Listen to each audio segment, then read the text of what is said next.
Man, thanks, Mr. Trash Wheel. Mr. Trash Wheel's just the best. Mr. Trash Wheel is the shit. We all need to step back and raise a natty bow to Mr. Trash Wheel. That's true. The work that he does for the East Coast.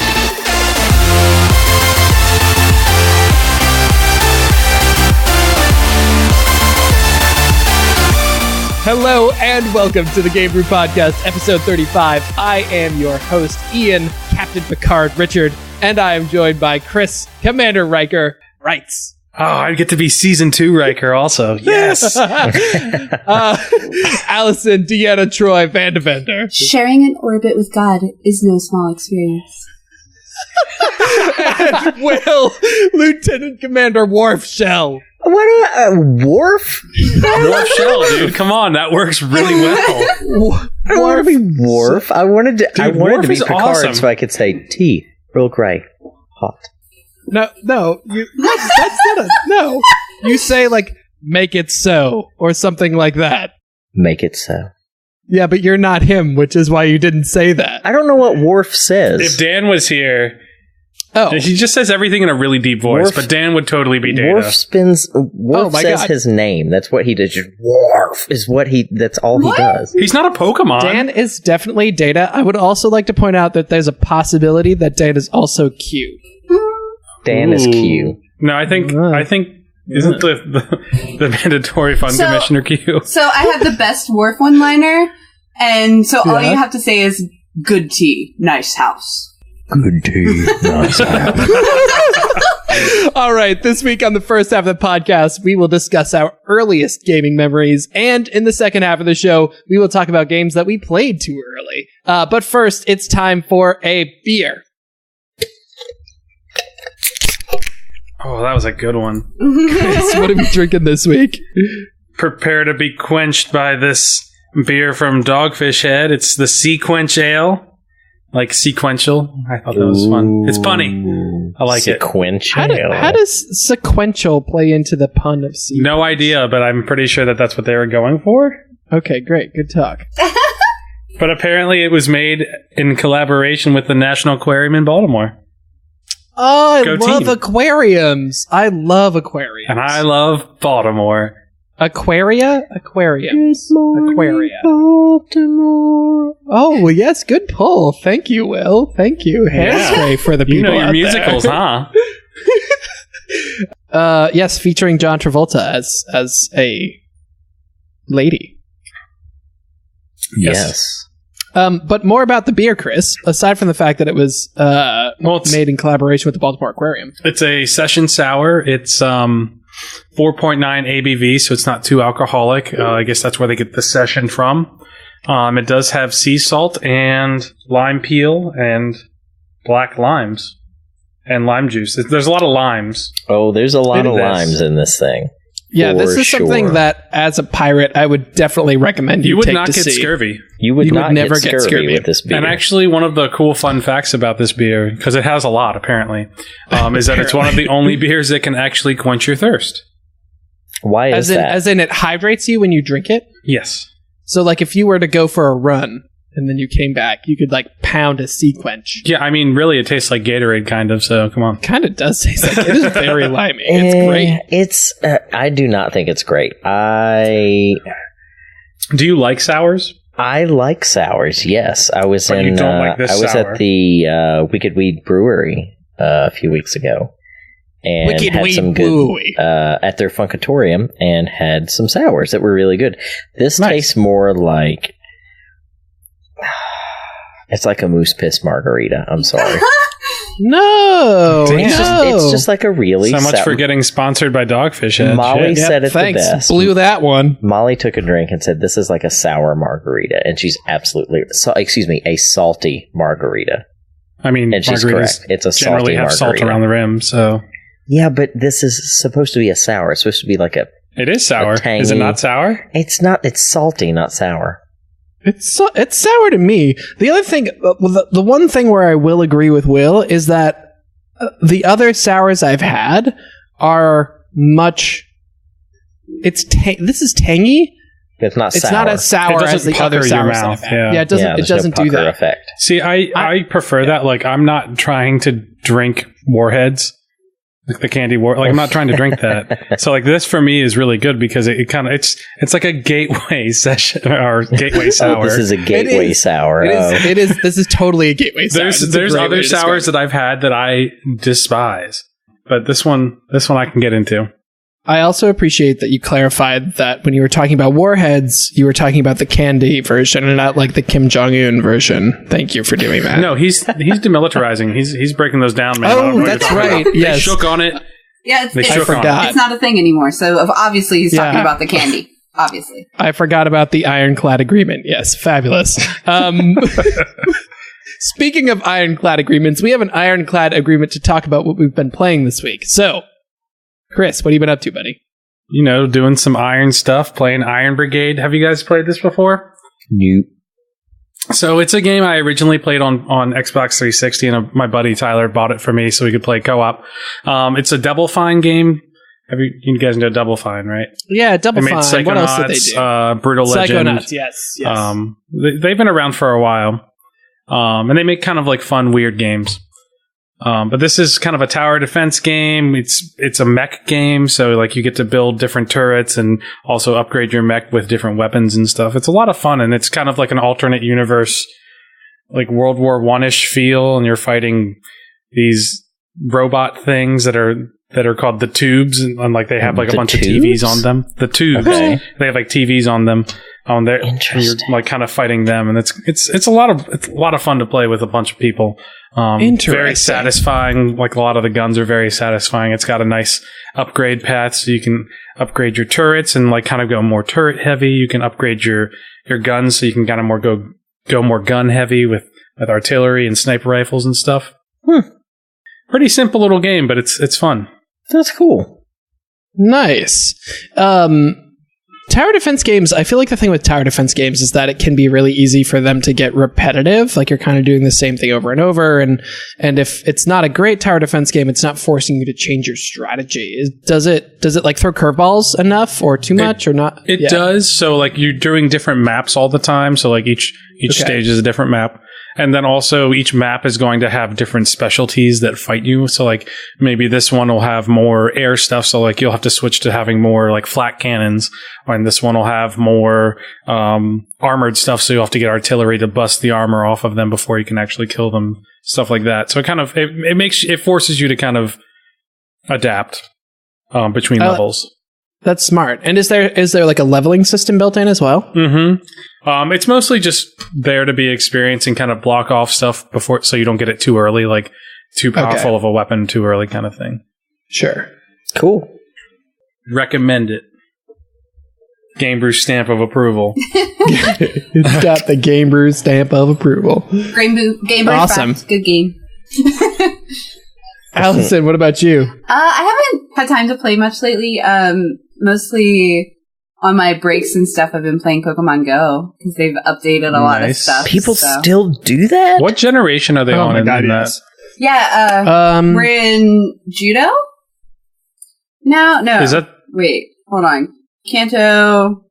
I don't remember. Yeah, I think we're still in Johto. I'm trying to remember Is that the one... They're is slowly that Silver releasing. and Gold? Yeah, they're slowly releasing, and we're just past that, so they're slowly releasing Pokemon from the next... Like Ruby and Sapphire? Yep. Mm-hmm. Nice.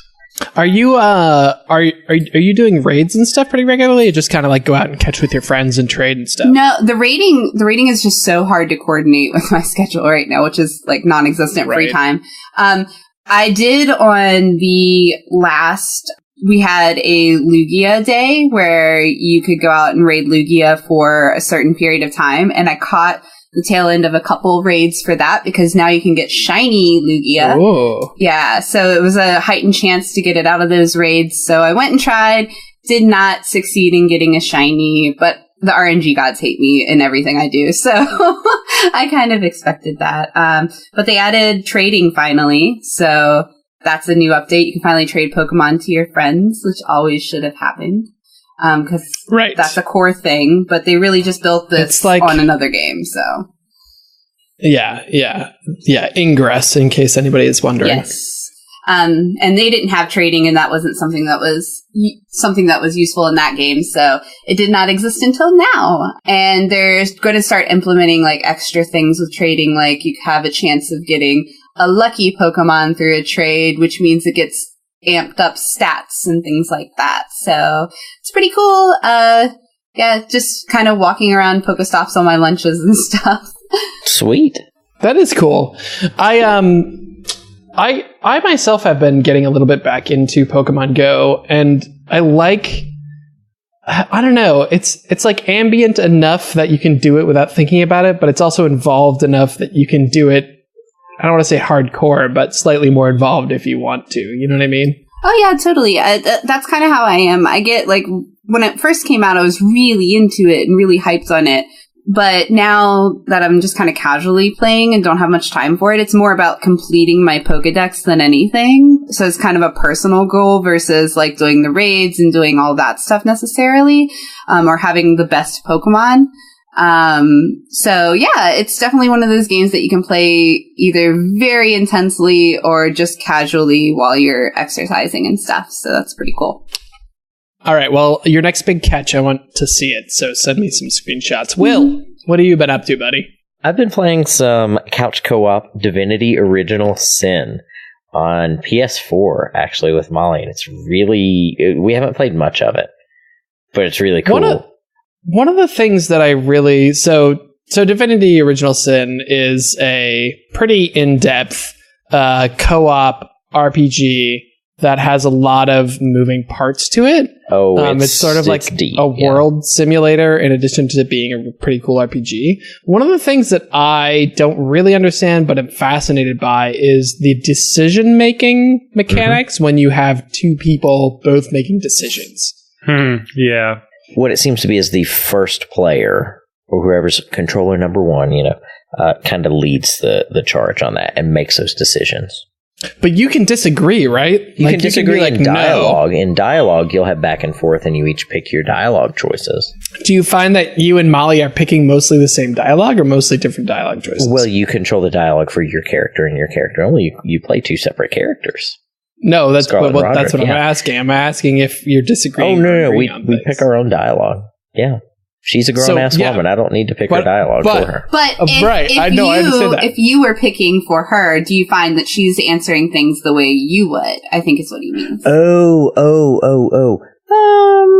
Yeah, I think so. What's, like, I hadn't even thought about the dialogue, actually, but what's so neat to me is you can actually strategize with someone and talk about who's going to do what and how you're going to do that. And I played through several hours of the game before on my own on PC, and knowing what some of that combat can turn into, having another person there and another brain to feed off of, it's just going to be so much fun. It's going to be so much fun to, like, okay, you're going to pour the oil down, and then I'm going to throw a fireball, and we're just going to burn everybody's ass. That's just going to be fun. I'm really excited for that. Yeah, a lot of those elemental interactions in that game are pretty well developed and interesting. Yeah, there's a lot of like, make the poison cloud and then blow the poison cloud up. Yes. Well, and the game has a severe lack of hand-holding, which is not bad, but two brains just to survive exploration and to figure out, like, how to craft things and to remember what's in your inventory. Just having two brains to think about the problems at hand and what you're supposed to be doing is going to be exponentially better than just one, because that game is deep and complex and does not hold your hand. Okay, well, next week I definitely want a full review, and also I want to know if you are still dating Molly.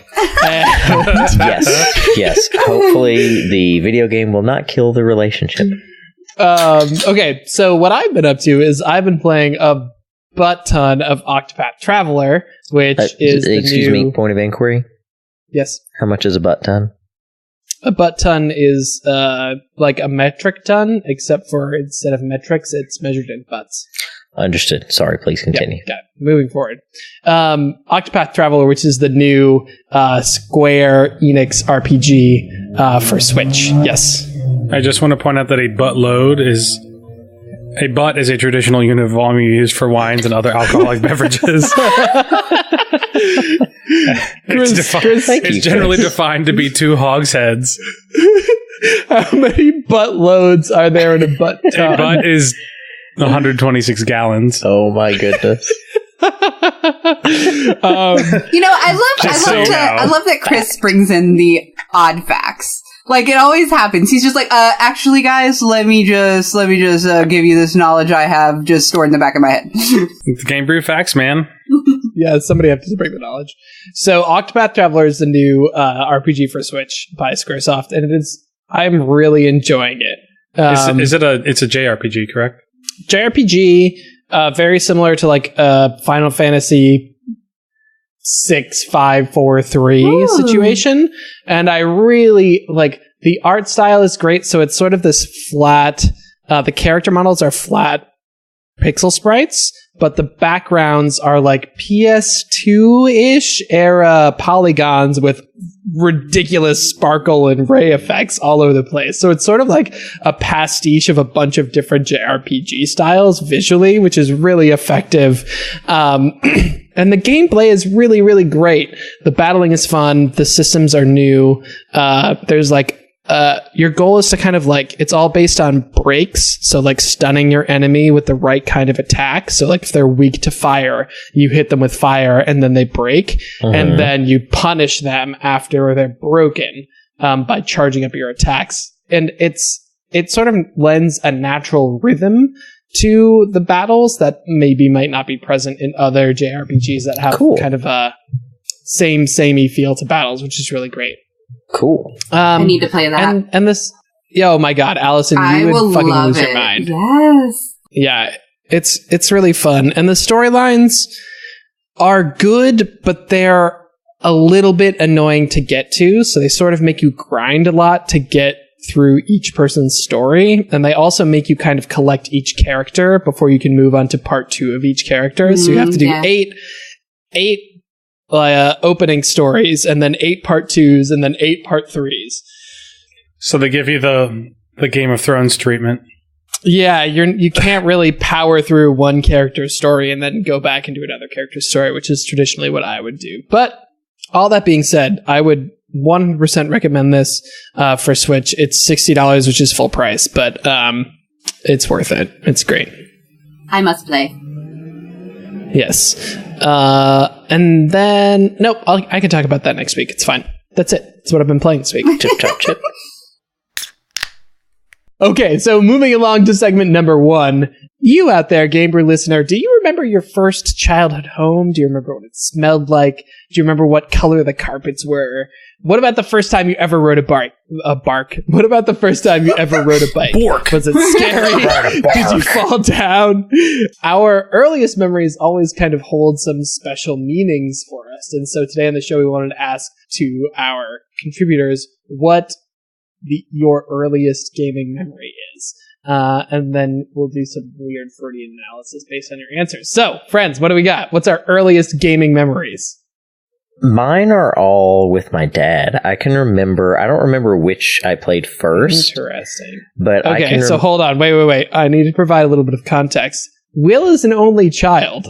Carry on, Will. Okay, thank you. Yes, so I can remember 2 distinct games that I played with my father that were probably my first games, and I was just really young. One of them was Zelda. I remember playing Zelda as a kid with my dad. OG Zelda. And that was cool because he understood what was going on, and I did not. Was it the original one? Yeah. And then where you had to draw your own map. Sure.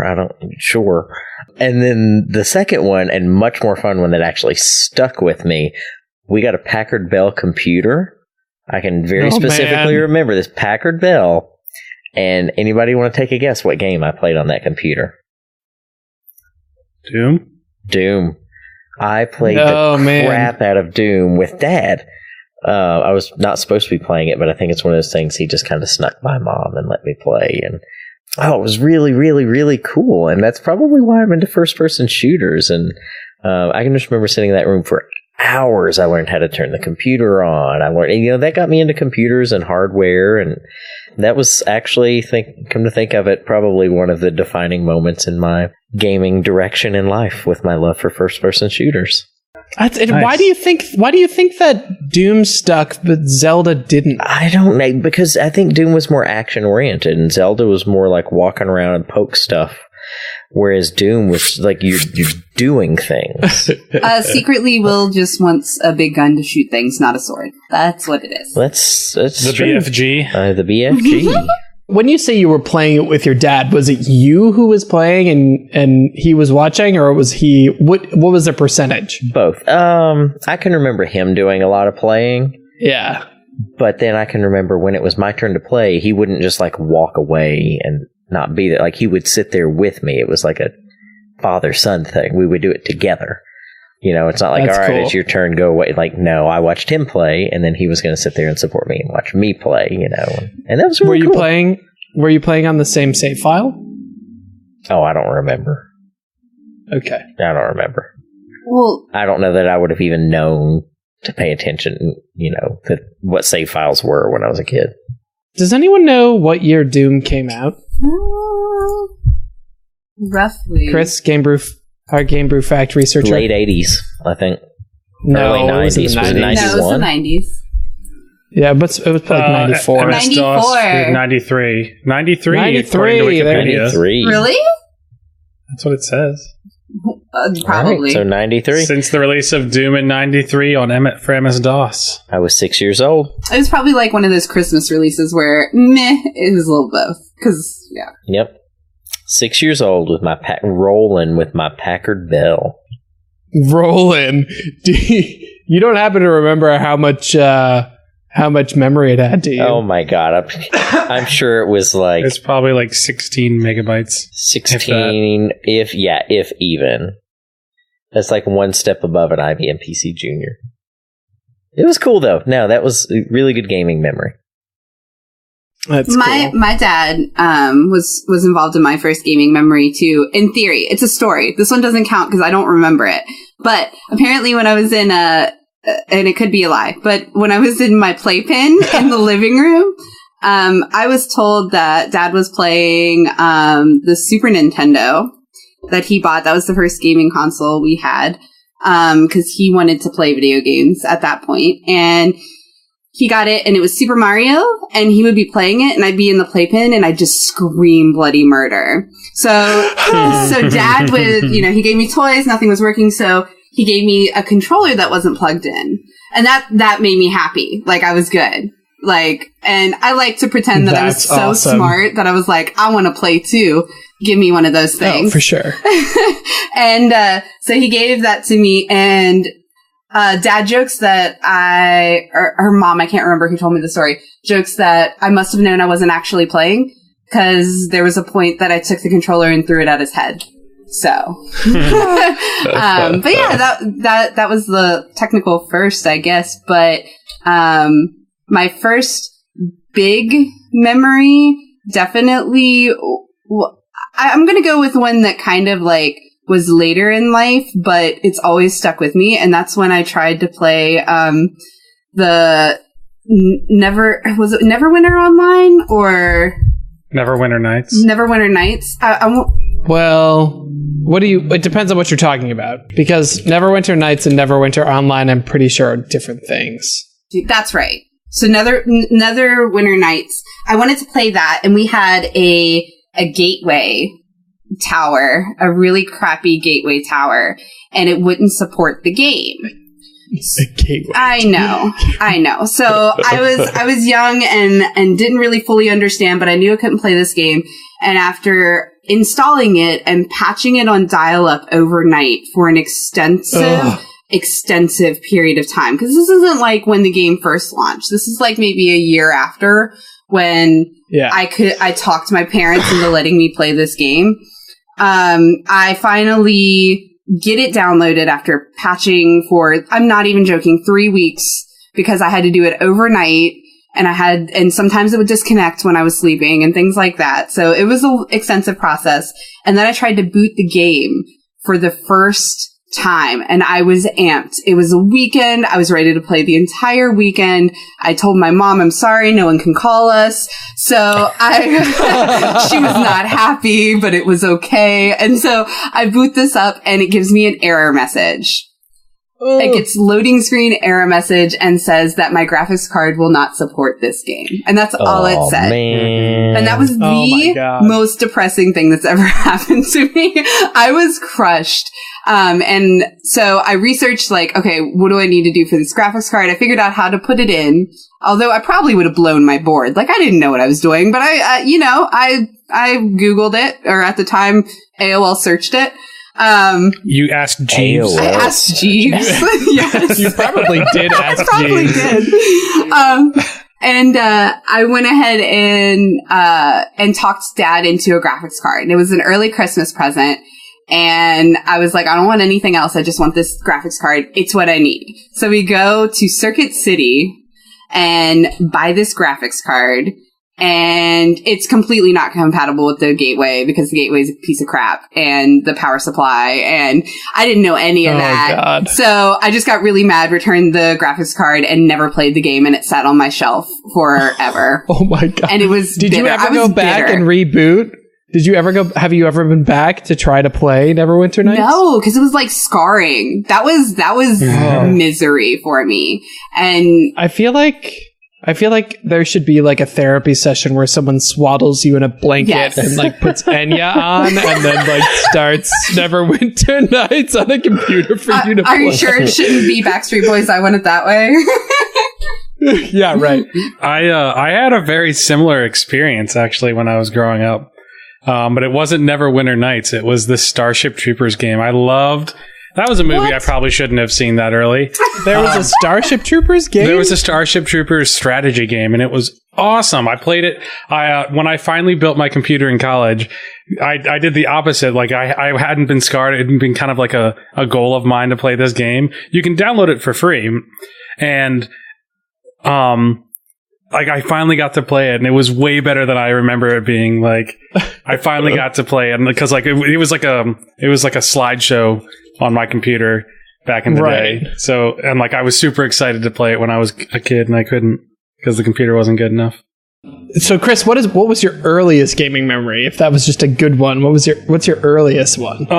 My earliest one was, I guess, at school. We had computers at school that had I think we've talked about it before on the podcast, but Odell Down Under. It's the game where you started as a tiny fish and you get bigger and bigger, eating other fishes, and Amazon Trail, Oregon Trail, and then Math Blaster. I loved Math Blaster. Oh my God! Remember that? Yes, that was the best. That's why I love math. It was so satisfying. Yeah, that was a lot of fun. Math Blaster was fantastic. I never owned it, but loved it. You know what Math Blaster really nailed was the feeling of accomplishment. Somehow it felt really rewarding to play that game. Yeah. Yeah. There's another game too. Do you remember Number Munchers? Yeah, Number Munchers was also good. Dude, of Number Munchers was awesome. Those little green guys. Number Munchers, I was not so much into. I think I was a little bit too old for Number Munchers, or it just wasn't a thing for me. Well, Gotcha. I think they were so satisfying because a lot of times you were playing them at school and it was I'm not doing schoolwork, but I'm learning and my teacher's cool with this, and I'm also playing this game. It was a factor of you didn't realize you were necessarily learning as much as you were playing games at school, and it was okay. Yeah, right. And it was fun. Yeah, and remember those little videos in between. They would do there was one where there was a Robin Hood, and he would shoot the apple off of one. Yes. I don't know. They were silly little videos. They were cute. So I got some blasts from the past to share with y'all. Do it. Okay. All right. There's this game called it's a QBASIC game called Gorrilas. Do any of you remember this? Nope.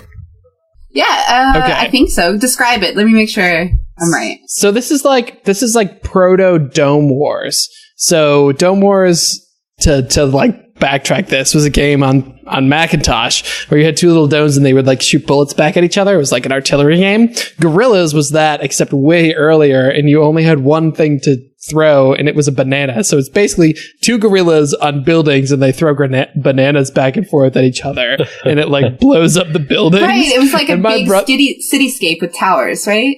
Okay, yes, exactly. Yeah. My brother and I That's probably played this game for like hours and hours on end, and it is so incredibly simple. You like set angle and velocity and press space, and that's it. It just goes. It's like super early versus, I would say physics, but with quotes on it game. And then another QBASIC game, Nibbles, which is basically Snake. But something came back to me today while I was thinking about this topic. Do y'all remember, I don't know if it was OG Asteroids or like some kind of slight update to OG Asteroids? No. Where you could play co-op? No. I mean, there was lots of during that time period knockoff games. So it was probably one of those like we had the Atari, and we used to play a bunch of games, and I know a lot of the ones that we had in this big crock pot, I'm not even kidding, a huge crock pot, were like knockoffy games. Yeah, were knockoffy Asteroid-esque games and stuff like that. So it might be one of those. Yeah, I mean, it looked like, when I'm going back and going through the YouTube videos, it looked exactly like regular Asteroids, like the Atari one. But it was for PC, and there was a co-op mode that was just sick. And we played fucking OG Asteroids for hours and hours on end. Oh no, like those games are really fun and simple. They're amazing. And then the last one that's super early that I remember playing is Commander Keen. Did anybody else play Commander Keen? No. No? Nobody? This is an id Software game that is not about murdering demons or Nazis. Huh. It's in fact about a boy who's pretending to be an astronaut, and it's like a happy little platformer, and he jumps about solving puzzles and doing things like that. I'm surprised there were a couple of Commander Keen sequels, but it hasn't ever been rebooted by anyone. I'm kind of surprised because at the time it was a pretty solid action platformer. It looks really cute. It for whatever reason, it just reminded me of Lemmings, which was another one really early game that I played. Oh my god, so much Lemmings. Yes, I loved Lemmings. It's like it was a love-hate relationship with that game. Yeah. There was a lot going on in Lemmings. I think we may have been too young for Lemmings, but that's more for the second half of the show. So, unless anybody else has got something for earliest gaming memories, anybody? Well, I mean, we were talking about the school stuff. I just Oregon Trail. Yeah. Oregon Trail was big, and they had Oregon Trail on like the old Apple computer that they had. Apple IIs. Yeah. Apple IIs. Yeah, the ancient little ones with the floppies.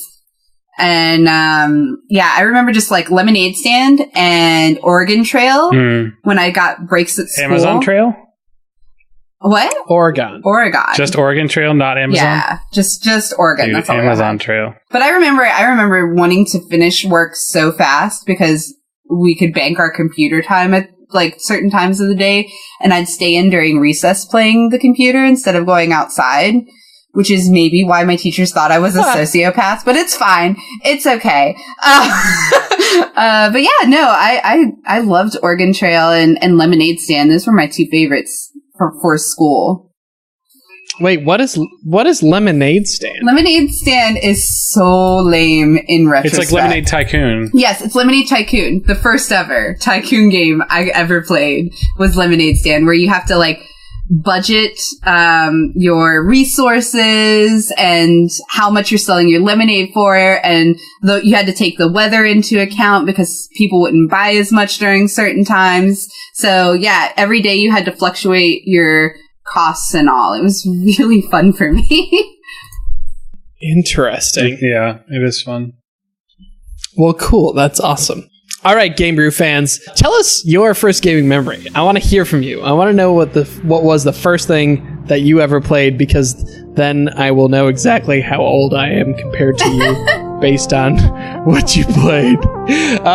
So that's it for the first half of the show. When we come back, we're going to talk about games that we played too early. Stick with us.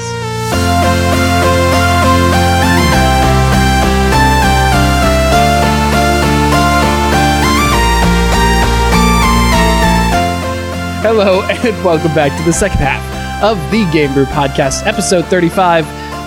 And let's check in with the beer that we're drinking this week. Is it still sour? Still sour. It's still salty.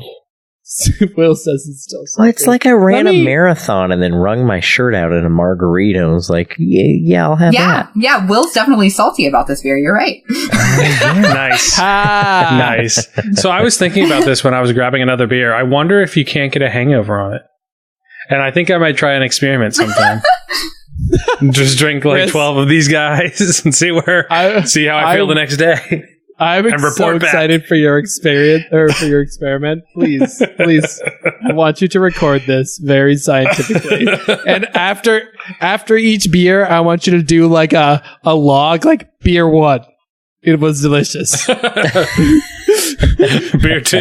We'll do a Still gaming marathon night.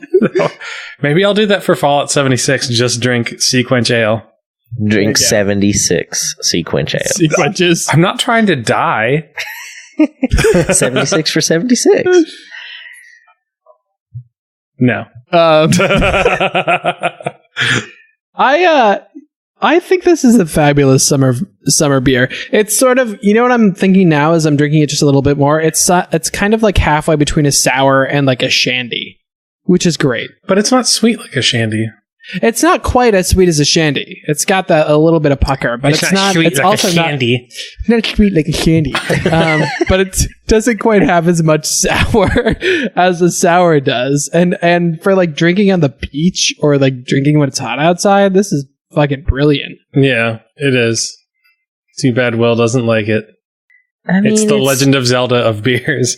It's the Legend of Zelda of beers. It's just like, I'm glad a lot of other people like it. It's just... It's not like, for you. It's not for You me. want the doom of beers. I want the doom of beers. Will, what is the doom of beers to you? You're probably like an arrogant bastard. That's exactly what I was thinking. Perfect. Yeah, Yeah. that's a good pull. That's a good pull. Because there's action. Just like weaponry, And also if it's demon. not loud and obnoxious, Will's not using it. Interesting. Nah, I will say I do like Bud Light Platinum. Platinum. You What is like the difference Blood between Light- Bud Light and Bud Light Platinum. Blood Light would Blood be Light. different. Bud Light. When you've had a lot of we'll have Bud to Light, drink your it on a blood is light. podcast and discuss because it's really good. I swear it's really good. No. Okay. Is it just like more expensive than regular Bud Light? Probably. Yeah. I mean, the more money you spend, the better your nourishment is. Not I see. always. It's like an $80 steak's better for you than a $20 steak. Science, ladies and Game brew gentlemen. facts. Boom. Lots of those tonight. All right, so topic for the second half of the show is games that we played too early. So this could mean games that we tried to play and didn't understand. It could be games that were maybe inappropriate for us when we played them at our age. Or it could just mean games that we weren't ready for when we played them. So I want to go to Allison first. What are some games that you played that you feel like you weren't ready for when you played them? I'm gonna start with Resident Evil. OG. Ooh, nice. OG. I snagged that Nice. game. So I was a weird kid. I don't know if you guys knew that, but I also grew What? into. Wait, hold the phone. I know. did not know that. I know. You're so like well adjusted and part of society Just now that normal. I'm super surprised Well, by the fact that you I was were going to a add kid. that I was a weird adult when I grew up. So, but I really liked kind of like movies and stuff. I probably shouldn't have at that age as well. And like I loved anything Tim Burton when I was growing up, and you know, kind of the creepier stuff. And my mom would be weirded out by a lot of it. Like Nightmare Before Christmas is still one of my favorite like classic movies, but it really freaked my mom out, and she thought that was an odd one back when I was watching it. And so I gravitated towards like kind of horror-esque things and games and classic horror movies I loved. So I grabbed this game and didn't really know how intense it was going to be to play something like this. And I definitely remember like wide-eyeing it, not being able to blink, like screaming and throwing the controller moments, and like literally not even saving, like not being somewhere where I could save, but I had to walk away and just leave the console on for hours and come back to it to get to the next part kind of thing. Do you remember how old you were when you started playing the game? It came out in 1996, yeah, if that's helpful. Yeah, I was like 9, 10. Yeah, that's pretty young for Resident Evil. Yeah, it was. The game was not messing around in terms of how scary it was. How much later did you end up getting like Silent Hill? It was much later, actually. I found Silent Hill. Well, I was in the days of Blockbuster. Like, I just grabbed whatever was available. Those good days. Yeah, we weren't rich enough to buy games. Like, so I usually just like rented for periods of time. And because of that, like, I never finished the first Resident Evil until much later in life. Because like I said, it just kind of spooked me. And it was really, some of the things in it were just a little beyond my age as far as figuring out what I was supposed to do and things like that. You couldn't just like run through it exactly and win. And the same way with Fatal Frame, I got that when I was probably like 12. And that was worse because I just had a camera. I didn't even have a gun to shoot things with. That one was even more terrifying. That one messed with me in the same kind of way. So definitely all the horror games I played when I was young, I was technically probably too young for them. Do you remember any of the like FMVs from the original Resident Evil 1? Oh yeah. FMVs? Yeah, so there were FMVs embedded in the original Resident Evil that I have like entirely forgotten about. Was it FMVs, or do you mean just, I don't remember FMVs, I just remember like general like cutscenes. No, like straight up FMVs. Really? Yeah. I'm not remembering this. Yep, it's a thing. Okay, I gotta look this up. I think I played Silent Hill when I was like 16, and that felt right. Like, that was a good age for me to play that game, and I felt crazy in love with it, which probably is why, like, starting with the Resident Evil's too young, like, that was not a shock, and I just kind of appreciated the game more. And literally, Pyramid Head is like one of my favorite. It's really weird, but it's like one of my favorite characters in anything. I think it's so interesting, and he's such a cool character. So was it just like the violence and the scariness of Resident Evil that you felt like you were too early for, or did it have something else to do with like the mechanics? Well, definitely or the mechanics itself? too, because like I said, you just couldn't like run through it and win. There were a lot of things, and there was like the first Resident Evil was the one with the like disc thing, right? Where you needed to do something with the disc in order to get through a certain part. I mean, there were all kinds of puzzles in that game. They were discs, and they were gems, and they were like game was intense. So that's another part of it. Like, not only was the content probably something I shouldn't be doing, but the puzzles were above my 9-year-old the learning company puzzles I had been playing before. So yeah, right. definitely was all around just not the right age to play that. If you had children, Allison, and they were interested in horror stuff when they were 9 or 10, do you think you would point them in the direction of similar things that you did? Like, or do you think that it was somehow damaging for you, or like as a parent or someone who was taking care of someone who's a 9 or a 10-year-old and they wanted to do horror stuff like you did, would you support that? I would, but I would probably I know more about it now too. So like my mom didn't like any of that stuff at all. So I was just kind of like wandering on my own in a lot of ways.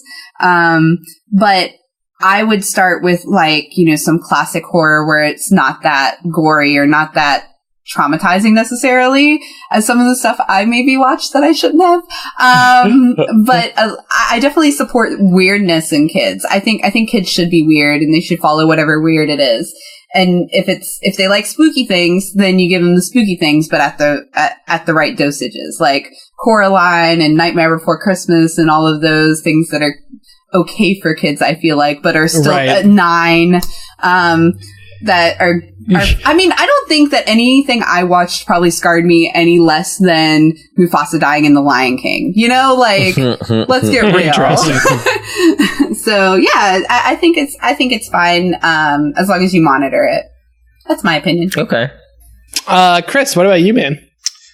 So a couple games, and these are kind of the similar thing, not as much about the content, but more about just not understanding and not being skilled enough to play the games, or like to figuring out how to beat the puzzles. The first one was that comes to mind is Dark Forces. Oh yeah, Dark Forces is a hard game. I remember getting it on. I think it was just like a demo Okay, hold like, on. Can you back up and explain what Dark Forces is for those people who out there who might not know? So Dark Forces is a first-person shooter. You play. I think it's like a stormtrooper, more or less. Yeah, basically. So you're fighting other stormtroopers too, I think, and like it's basically like a Star Wars first-person shooter. Exactly. Cool. It was meant to be LucasArts' reply to Doom. Yeah. And it's good. It's cool. But like, I think I got it in like a demo disc for like, you remember those IDOS interactive discs that came with a bunch of stuff? I think I saw Thief on there once and couldn't play that either. But I haven't gone back to play it at all, but I probably should. I don't know how well it's aged, but another one is also, do you remember Shadows of the Empire? Yes. I remember thinking it looked so cool for N64, but like I couldn't do it. Like I couldn't get past I think there was a stage where you had to. What is Shadows of the Empire? So it takes place, I think, between Empire Strikes Back and Return of the Jedi. It's another Star Wars game. It was N64, right? I think that's what I played it on. Mm-hmm. Yeah, with Dash Rendar. Yeah. And I think he has a base. It's basically like a Millennium Falcon, but I think it's called the Outrider. But that was another game that I couldn't figure out how to arrange. Like I think there's a snow speeder level where you have to get around an AT-AT, and I just couldn't do it for like the life of me. And going back, like I remember playing other Rogue Squadron games after that, and I was being completely fine with it. So I don't know if it was control scheme or if it was just me being 6 and not understanding. But I was just not ready. And so did you and you never went back to Dark Forces ever? No, neither of those games. Interesting. What were there any games, Chris, that you played too early, not just like mechanics wise, but like it was something that didn't appeal to you because you were a certain age, or maybe you were too young for thematically? I mean, the main thing I'm thinking of for that would be Majora's Mask. And that came out when I was 11, so I wasn't that young, but that's like been the darkest entry into for Zelda. Like the Legend of Zelda games, it's by far the darkest entry. It's by far like the biggest like change from the formula that's ever happened, I feel like, other than like Breath of the Wild, but like just having like the 3-day rush to complete the game, basically. So explain that mechanic to anybody who might not have played Majora's Mask. Sure. So in Majora's Mask, basically, the premise is that the moon is going to crash into the world in 3 days. And so basically you have 3 days to save the world. And it's not that you just have those 3 days. Like you can get different things to slow down time or to reset the clock. But when you do reset the clock, that means that everything that you've done goes away, basically. There's a certain small amounts of things that you get to keep, but generally, like, everyone resets and they go about their day. It's like Groundhog Day. Interesting. Yeah. Okay, great. That's a good way to describe it. Yeah, and so it's kind of like maddening, like, and just like feeling like how you keep doing the same stuff and you have to learn different paths about different people and just when things happen, and you can kind of like guess when not guess, but like because you know at that point where things happen. It really requires a strategy guide. I couldn't have beaten it that age without a strategy guide. Yeah, I'm with Chris on that. I felt the same way about that game. Like I wasn't emotionally ready to like be rushed through a game, I think, at that age like I was. Yeah, I liked taking my time, and it was so different. I loved Ocarina of Time, and it was so different than Ocarina of Time. Right. The same thing happened with a Harvest Moon game, Save the Homeland. When they released it, it had the same Majora's Mask, like, it's over now, start over. And those two games, I literally threw them to the side, and I was like, I'm not playing these ever again. And I played them later, but... Well, wasn't the original maybe not the original, the Harvest Moon that I'm thinking about is for SNES, but it ended. It was like, you got 8 hours, and then it was over, and you either... you just started a new save after that, right? I think you're talking about Save the Homeland, aren't you? That's the only one I know of that's like maybe. That. I don't know. It was PS2, and that's what it was. It was like, it's ended. Thanks for playing. Have a great day. But before that, Back to Nature on PlayStation, like I had been waiting 3 years, which felt like an eternity for me because I loved Harvest Moon at that age. And when I got the new one, I was mad disappointed. I love this vision of young Allison playing nothing but fucking Silent Hill and Harvest Moon and nothing in between. I know. That's I was a a winning weird combination. kid. I was a weird kid. My poor brother, he got the weirdest. Like, he loves fluffy things, and I was like the dark one who was like convinced I was probably corrupting him, and then he ended up liking really happy, fluffy, cute things in games and anime. So yeah, we're very different. That's really funny. Awesome. What about you, Will? What do you got? Parasite Eve. Do you guys remember this game? I loved Hell it! yes, I remember Parasite Eve. Was a Squaresoft RPG in the era of like Squaresoft RPG dominance. Back when they were just on a roll with, it was smack in the middle of the Final Fantasy heyday. Well, this is post Final Fantasy VII, pre Final Fantasy VIII, if I'm not mistaken. Yes, and I mean, sorry. What? She wants to stop Eve, a woman who plans to destroy the human race through spontaneous human combustion. Yes. Yeah. Yes. Are you laughing? Ridiculous. That's some serious It's shit right now. You obviously don't know dick about mitochondria, Chris. Yeah. I guess I'm more worried about moons crashing into the world. My bad. So this game was there was a lot of science in it. There was a lot of there's just a whole lot of things that I could not understand as like an 11, 12-year-old when I played this game when it first came out. And like they were using big words and the interconnections and the relationships of like, I guess I can give away the story and spoilers at this point, but spoilers, everybody. Spoilers for Parasite Eve. But like the interconnection and like this is someone's daughter that's been like reincarnated through this process, but now she's a superhuman and she can make you spontaneously there's just so much that I could not figure out and wrap my head around, but it was still so much fun for me, and I've never gone back and played that as an adult, and I really should, because I feel like I could actually appreciate what was going on a lot more, because this was originally a novel. It was an award-winning novel in Japan. Was it really? Yes. I gotta read this book. Senai, I think was the guy's name.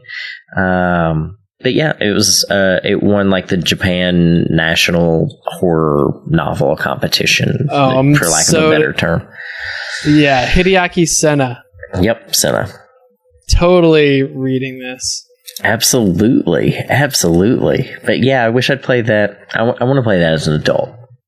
Dig out the PlayStation, Go back and play it, because I played it again as an adult, and to this day, like, even though obviously you're playing a PlayStation game and there are some things, I still give it like an 8 out of 10 as a classic gamer. Like, I really still love it. It's really good. So it holds up and it's yeah, good. I think so. Okay, cool. Okay. Yeah. I remember playing that game and thinking that like this is an incredible experience. I remember loving that game so much. I bet you said that to your brother. You were like, "This is an incredible experience." I said that to my best friend of the time, Andrew Keller, who was also one of the most fabulously nerdy people of all time. Did he concur that it was? Oh my god, yeah. He's probably the one who was like, dude, you need to Chris, I think that's probably what he actually said. He turned to Ian and said, I concur. This is indeed an incredible experience. So in terms of games that I came to too early, I remember playing Wolfenstein 3D way too young. What do you mean like, way I should too not young? have been shooting people with machine guns when I was that age. I really feel that way. When did Wolfenstein 3? Wolfenstein 3D came out in 1992. Now, I may have been playing this game in like 1993, but there's a lot of like growing up that goes on in the moments like after you get a gun and before you realize that you can actually murder people with it. Yeah. I never really thought of these things as violent. Right, like as a kid when I played those kinds of games, I never really considered the fact that I have a gun and I'm shooting someone. Like, I never even thought about it. You're playing as someone that is doing the killing, not you. I didn't even necessarily think about that. I was just like, I have a goal and I have to get here and these people are stopping me. And I didn't even really process I'm killing them, I guess, is the weird thing.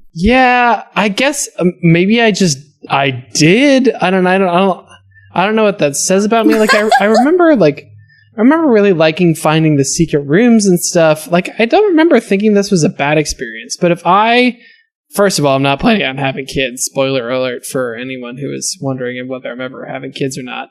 But if I was, it's like, looking at this game, it's not something that I would want them doing when they were 6 years old. It's just too much. I don't know. It's too much death and too much involvement in death for that young of a person. I kind of have that same feeling about, I mean, Grand Theft Auto 3 came out when I was, 12? And I probably shouldn't have been playing that game. I mean, I was definitely older, but like, you shouldn't be able to beat hookers to death for the money that you just paid them to have sex for. Like, at the age of 12, like, you shouldn't be able to do that. Definitely. I think that's a threshold that I would agree on. And also not having kids for people who now think I'm going to, like, ruin them with horror movies. But I definitely couldn't do the Grand Theft Auto for a kid. No. Well, that's true. I mean, when that stuff originally came out, we were just barely beyond the age of, like, Franklin the Turtle. So we were like waking up in the morning, learning to button our buttons. Clifford the big redheaded zippers dog. And, you know. Yeah, and also murder some zombies. Right. Like, that's a lot. Yeah, that's... And I don't think it's necessarily, like, obviously I'm a fairly well-adjusted human being. I think we can all agree. Yeah. Probably the most well-adjusted of all of us. Congratulations. I don't know what that says about you, but you're welcome. But at the same time, you're kind of rolling the dice there with a 6-year-old who might not necessarily be able to separate what's real from what's fictional. Yes. Same with Diablo. Yeah. I remember Diablo being the first time that I saw, like, video game boobies and thinking that was an intense experience. It was just like mega violent and also brought in, like, that religious, like, kind of religious horror. Like, I guess kind of like horror. Yeah, I don't know when did original Diablo come out? 97, 96. Early. December 31st, 96. So, 97. And I played the big Jesus. Can you imagine having a game come out that you're, like, super looking forward to on New Year's Eve? That's awesome. That's really cool.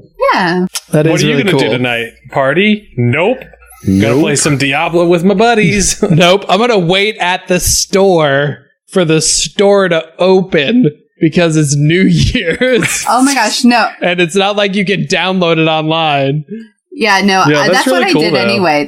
I literally, like, got games and then played them all night. And then when it was like 10 minutes to midnight, my family would come back and get me and make me stand in the living room and do the Happy New Year's and watch the ball drop and throw confetti. And then I go back in my room and play video games. Good call. That's so awesome. That's so cool. Anything else that anyone wants to note?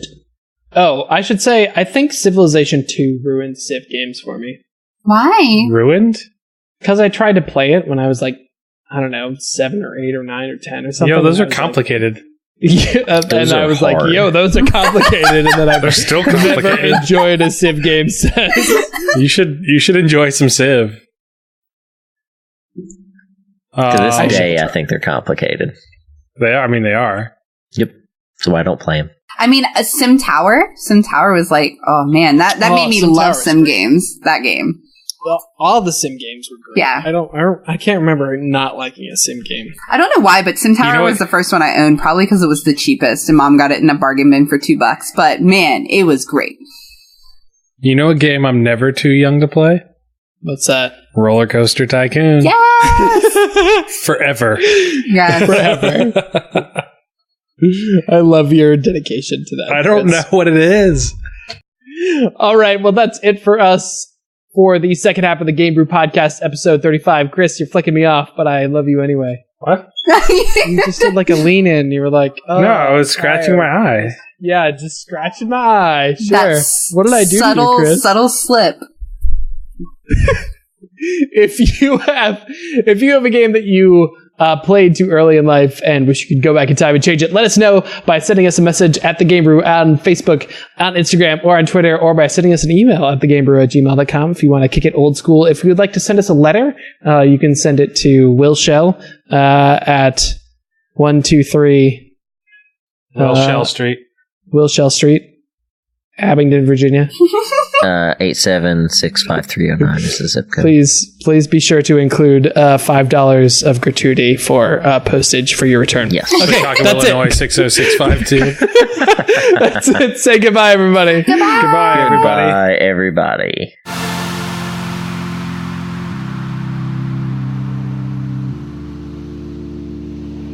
Hey, remember to hit stop at the same time where we hit Okay. stop. All right. Ready? Hold. Hold Holding. All right. Hold on. And we're going to count this down. So here's how this is going to work. I'm going to go 1 E-enda, 2 E-enda, 3 E-enda, stop. And we're all going to stop on stop. Okay, got it. Not the end before stop, but stop. But stop. So Okay. 1 subdivided into 4, 2 subdivided into 4, 3 Yes. subdivided into 4. We're going to stop on stop, which is 4. Yes. Okay. Okay, here we go. 1 E-enda, 2 E-enda, 3 E-enda.